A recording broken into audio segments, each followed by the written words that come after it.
आइए आइए, चलो चलिए शुरू करें दोस्तों।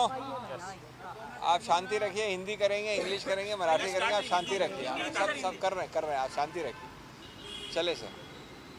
दोस्तों, ये केस अब बहस के स्तर पे समाप्त हुआ है। माननीय चुनाव आयोग ने अपने निर्णय को अब आरक्षित किया है। ये निर्णय कुछ समय बाद आएगा। हमें अभी लिखित रूप से अपने सभी दलीलें हफ्ते भर के अंदर देने को कहा गया है, दोनों साइड्स को, दोनों पक्ष को। आज उनके ख़त्म करने, समाप्त करने का दिवस था। हमने फिर भी अंत में जो संक्षिप्त रूप से दलीलें रखी, उसको मैं आपके सामने भी संक्षिप्त रूप से रख देता हूं, पॉइंट फॉर्म में। निश्चित रूप से इसका निर्णय तो चुनाव आयोग के हाथ में, मैं सिर्फ आपको वो बता रहा हूं जो हमारी दलीलें थी। नंबर 1, हमने कहा कि दूसरे पक्ष ने, यानी अजीत पवार की तरफ से ये बड़ा स्पष्ट कर दिया गया है कि आप माननीय चुनाव आयोग संगठन का कसौटी जो होती है उसका इस्तेमाल न करें। ये एक बहुत ही महत्वपूर्ण दलील है उनकी तरफ से, जो बताती है, दिखाती है, दर्शाती है और प्रमाणित करती है कि संगठन के स्तर पे उनका बहुमत नहीं है। संगठन के स्तर पे उनके आंकड़े हो ही नहीं सकते। हमारा पूरी दलील, हमारा पूरा पक्ष संगठन के आधार पे था और है, और आज हमने कहा कि उनका ये दलील ये स्पष्ट और प्रमाणित कर देता है और एक प्रकार से उनके हार का द्योतक है। दूसरा, हमने उच्चतम न्यायालय के सुभाष देसाई नामक निर्णय, जो कि महाराष्ट्र का एक संविधान पीठ का निर्णय है, महाराष्ट्र से आया है, कई पैरास पढ़ के ये स्पष्ट कर दिया कि कानून की आज जो स्थिति है, उच्चतम न्यायालय के द्वारा लिखित कानून की जो स्थिति है, वो भी उतनी ही स्पष्ट है कि जहां आरोप प्रत्यारोप हो रहा है, निष्कासित करने का या डिस्क्वालीफाई करने का आरोप प्रत्यारोप हो रहा है, वहां पर विधायिका के बहुमत की बात करना बिल्कुल गलत होगा। विधायिका के बहुमत की कसौटी बिल्कुल गलत होगी, मिसलीडिंग होगी, अनुचित होगी। वहाँ पर निश्चित रूप से संगठन की बहुमत की कसौटी ही सबसे उपयुक्त होती है। ये उच्चतम न्यायालय ने कहा है, हमने वो पैरास पढ़े, ये हम नहीं कह रहे हैं। और इसलिए दूसरे पक्ष का जो दलील है, हमने कहा वो जानबूझकर चुनाव आयोग से कानूनी गलती करवाना चाहते हैं। तीसरा, हमने ये पक्ष भी रखा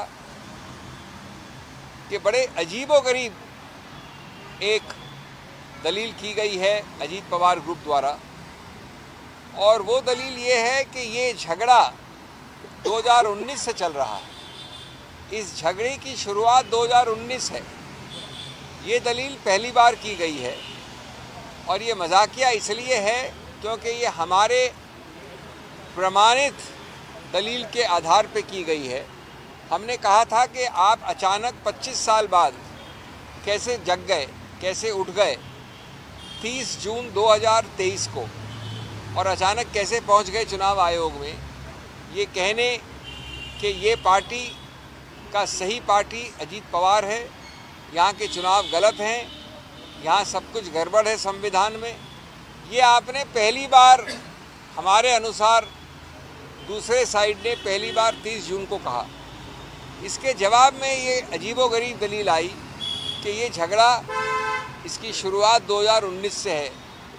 मैं अजीबोगरीब इसलिए कह रहा हूँ, जो हमने पक्ष रखा चुनाव आयोग में, कि अगर ये 2019 की शुरुआत है इस झगड़े की, तो ये अचंभा करने वाली बात नहीं है क्या कि 2019 के बाद जितने भी पद विधायिका में या संगठन में, जितने भी महत्वपूर्ण पद, और वो वहाँ तक कि उप मुख्यमंत्री का पद भी, सभी पद इसी दौरान अजीत पवार जी को और बाकी विभिन्न लोग जो उनके साथ खड़े हो रहने की प्रयत्न कर रहे हैं, उनको इस दौरान ही मिला है, इन 4 साढ़े 3 वर्षों में ही मिला है। तो ये कितना बड़ा ढोंग है कितनी बड़ी दुर्दशा है, कितनी बड़ी आडंबर है, हिपोक्रेसी है कि आप कहते हो एक तरफ की शुरुआत चल रही है झगड़े की 2019 से और दूसरी तरफ कई सारे अहम पद आपको मिल रहे हैं, आप उनको ग्रहण कर रहे हो, आप कोई भी विरोध नहीं कर रहे हो, कोई झगड़ा नहीं कर रहे हो जब तक आपको पद के बाद पद मिल रहा है। और ये उसका पूरा पीरियड, उसका पूरा समय काल यही है। तो इस प्रकार से हमने कई दलीलें की हैं। हम आशा और विश्वास करते हैं कि कानून के आधार पर, हमारी दलील के आधार पर चुनाव आयोग एक निर्णय जैसा कि कानून में होना चाहिए वैसा लेगा और हम उसकी प्रतीक्षा करते हैं। बहुत बहुत धन्यवाद। इंग्लिश में लगेगा 2 मिनट, 2 मिनट्स इन इंग्लिश। एक मिनट भैया आपके ही कॉलीग्स हैं, इंग्लिश में सुन लीजिए। We have completed the case today on both sides, and the parties are expected to file written submissions within a week. We will not discuss the case except give you a summary of our arguments. Firstly, we pointed out the very important development that the other side has clearly abandoned, given up, and run away from the organizational test of the party. That means it's a clear proof positive of a lack of numbers, woefully inadequate numbers at the organizational level in this party across Bombay, across Maharashtra, across India. That desperate attempt to deny the applicability of the organizational test, abandoning the test, running away, is clear proof of the absence of numbers on their side. Number two, they tried a double whammy. They abandoned the organizational test by saying that the elections to the NCP were false, fraudulent, etc. We have cited several judgments to show that if you have a grievance about elections, you must file a civil suit. You must take civil proceedings. You must go to a civil court. Admittedly, they have done nothing of the sort. Case after case from Madras High Court, for example, says that you have to do that. So what they are doing, on the one hand, they are saying we will not go to a court. We will not test the correctness of our allegations. On the other hand, we will say that without going to court, the elections were bad and therefore give up the organizational test.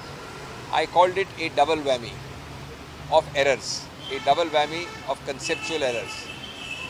Thirdly, we pointed out the recent judgment of the Constitution Bench of the Supreme Court, Subhash Desai, also from Maharashtra, which clearly says, repeatedly, not once but 4 paragraphs, that the organizational test can be very important and the legislative test may have to be ignored if there are disqualification petitions pending, where the very existence of the MLAs or the members are in doubt.